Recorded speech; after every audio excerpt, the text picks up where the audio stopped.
Aşağıdakı alqoritm son nəticədə hansı qiymətləri ekrana çıxaracaq? Baxaq. Əvvəlcə dəyişənlərimə baxıram. Hansı dəyişənlərim var?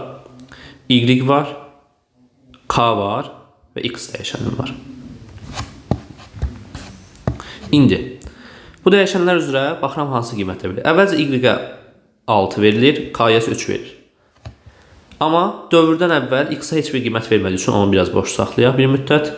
Daha sonra gəlirəm şərtə. Şərtdə deyir ki, K 9-dan kiçikdirmi? Baxıram ki, həqiqətən K 9-dan kiçikdir. Bu zaman hə qoluna gedirəm və bu səfər K-dan Y-i müqayisə edirəm. K-dan Y-i müqayisəsində deyir ki, K Y-dən böyükdürmü? Böyük olmadığı üçün yox qoluna gəlirəm və Y-dən K-nı çıxıram, 3 qiymətini alıram və K-nın üzərinə 2 gəlirib 5 qiymətini alıram. Daha sonra yenidən əvvələ qayıdıram və K-nın 9-la müqayisə edirəm. Və görürəm ki, 9-dan kiçik olduğu üçün hə qoluna gedirəm.